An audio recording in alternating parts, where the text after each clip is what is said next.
Hello, lovely podcast people. This podcast is one I probably won't release for a while because I'm just slightly concerned and overthinking the fact that I don't do enough nutrition-based podcasts episodes.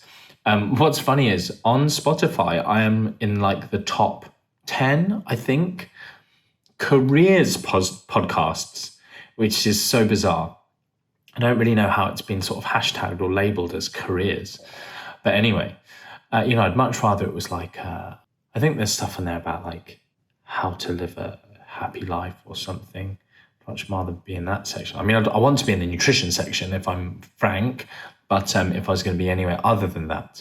So I don't know when I'll release this one, but a Facebook memory popped up and it from 6 years ago, I think it was. And essentially it finished with what was it? That's bad, isn't it? Something like, enjoy the process. I'm now desperately trying to see if I've got Instagram on my phone to see if I can log on. No, it's a spare phone. To see if I can remember. That's really bad, isn't it? Enjoy the process. But it's something that I have mentioned and talked about recently. And it tied in with something I saw Jimmy Carr saying. I think he was on a podcast and essentially he was on Stephen Bartlett's podcast. And I think he said something about what's the meaning of life or what's the goal, route to happiness or something like that. And he just said, enjoy the passage of time. I was like, boom, that is strong. And this is just one of those podcasts which is going to be a wisdom episode. And I just want to be frank and transparent with you. I don't always know why I'm doing these, but if it can just help one person. I had a chat with a very close friend this morning about outlook on life and how I just felt that they were letting...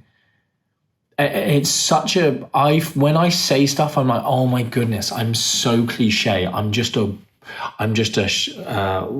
copycat. I'm a fraud because I'm just like channeling much, much more wise and great people than I, but they stick in my head and they are things I use. And I hope that I imitate and live out, and therefore, my children, as much as I'm going to talk to them about stoicism, really they're going to copy my actions and behaviors rather than just what I tell them to do or what I say or what they should do. But yeah, essentially this thing of, it's like the richest man is not he who has a lot of things. It's he who is content with having little or content with what he has. Because if you have everything you want, you are as rich as you can be. And I've said this before in my gratitude episode, which I think was 10 or 11, because I said to them, please go and listen to episode 10 and 11, just like on your travels, 10 and 11, happiness and gratitude. I think I said something like, happiness is not a destination, it's a gratitude-based journey or something like that. That's quite a good quote. That's a Martin McDonald original that. I need to put that somewhere. Whoever time points this podcast for me, please put that somewhere. But I essentially said, I just feel like you're falling into the trap too often of thinking about what you don't have instead of being grateful for what you do. It's so simple. It's so easy to say. But again, when you have true friends and good friends that you allow to speak into your life, hopefully, and I think based off the conversation, it went really well and they were really grateful. And hopefully, they then implement and consider and, take the first step. Often that's it. It's just take that first step, have that reminder. And that's why I think I do these podcasts. If I can just help one person, if I can just help someone take that first step, it may be something you've heard 100 times before. This is even with nutrition stuff. Sometimes it just hits you on the right day at the right time. And if I can be the vessel for that, then fantastic. I've done some good in the world. So yeah, it can be a bit cliche and it can be so simple, but sometimes just that reminder of, you know what, I need to take a step back and have a think about this. And the reason I was going to record this podcast, or because just a few stars aligned, is because I recently her friend, an MNU graduate. She's very wise. She's gone through some really tough times, and she was super, super grateful to us for essentially supporting her through those tough times as a business. And we, as a team, ended up just loving her. And she's almost then, seen tough times that I've gone through and be really nice about it. But I said to her, she was like, how are you? I hadn't spoken for months. And I was like, I'm doing good. I'm doing better. I said, but ask me in January 2023. This was my exact message. Ask me how I am in January 2023. And I'll be back to the old me. I'll be happy. And she doesn't actually know this. So I don't think she probably doesn't. She's too busy to listen to my podcast. She has a family and 3 children and a life and a job. So yeah, anyway. So maybe I'll send it to her. But I then thought to myself, and I have been writing off time because of just big things that are happening and just getting through. And it's like, when this is done, then I'll be able to relax. Even right now, I email my solicitor. This is very transparent podcast, isn't it? Shh, soz. And said, I cannot explain to you how much better my mental health is now that I have basically won my children, which is, that's why I'm like stumbling over my words, because it's just, what else do you say? Like, I now have the law on my side. I now have been able to, after 14 months of ridiculousness, have an external, it's absurd, isn't it? The courts, but I mean, just what else would you do? But fortunately, in my instance, it's all, gone fantastically because it's just so, it's a very clear-cut thing on paper. But I said to my sister, my mental health is so much better, which is kind of a bit of a surprise to me. Just cool. It's just nice. Anyway, but I just thought there's still things to clean up and tidy up and whatever. And I was like, you know what? This will all be over and be a new stage of my life. And then I thought, I am writing off 6 months or so of my life just getting through, just getting by. And it's not to say that there's anything wrong with that. There have been dark days where getting to the next day was the focus, and that's absolutely fine. But actually, you know what? My life is brilliant in almost every way. And yet I'm still not me. I still, not got closure on a couple of things, big things, but just writing off that passage of time. It's absurd. And so that's why this post from 6 years ago, where it's like, enjoy the process. And that enjoy the process was specific to, don't rush your business. Don't rush to tick off different life achievements. Enjoy the process. Dieting. Don't rush to get to a weight. Learn to enjoy the process. Learn to sculpt that process and be the architect of your own process, so that process is something that you fall in love with, that you feel at peace with, that you're not fighting yourself, you're not hating yourself into change.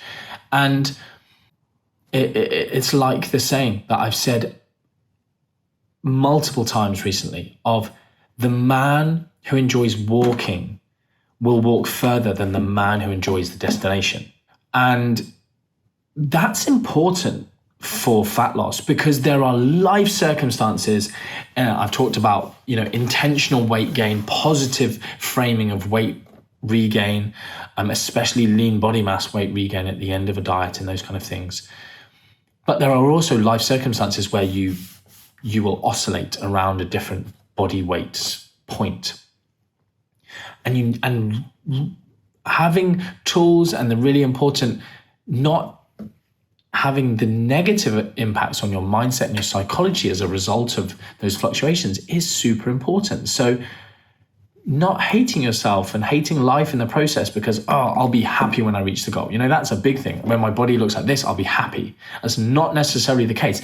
If you, in that process, learn to nourish yourself, look after yourself, do things you enjoy, get social benefits from going to a CrossFit box or whatever they're called, the joining a sports team, whatever it doing some kind of activity, through doing exercise, the impacts that has on mental health in and of itself physiologically, then fantastic. And then then the reward of achieving goals and the reward that comes with dedication to a cause, to a process, and seeing success, as well as then the body changes that were the underlying goal, for instance, then you might end that process happier. But you go, I want to be this weight. You get to that weight, you hated the process, you beat yourself up getting there, you ruined your relationship with food. That's not the goal. So enjoying the passage of time, enjoying the process. For me, it was, I wish I enjoyed, and do you know what I did? For years and years and years and years and years and years of my business, I just enjoyed the process. I had no goals. I had no monetary goals. I had no business size goals. All I wanted was just to do nutrition and do it well and help people. And I loved each day, and I loved each new client that I got. And every single one was just a win for me, daily, weekly, monthly. And there were different times where actually, I went to tick off new goals, especially in life, graduate from school, go to university, like, fine. I don't necessarily have regrets because they've led to where I am now. But I know for a fact I shouldn't have ticked off certain goals and just looked to tick them off, buy a house, whatever. And in business, there are points where it's like, I need to make sure that XYZ happens. And you know what? Saying that out loud, I am like, do you know what? I massively, massively enjoyed the process. Even some of the really hardcore grind stuff that had to be done. Otherwise, MNU, for instance, wouldn't be what it is today. I'm really happy I did that grind. I enjoyed the process. And actually, dedication to a cause sometimes comes with casualties of whatever that is. And maybe you couldn't, achieving greatness very often requires some level of obsession or dedication. Doesn't always.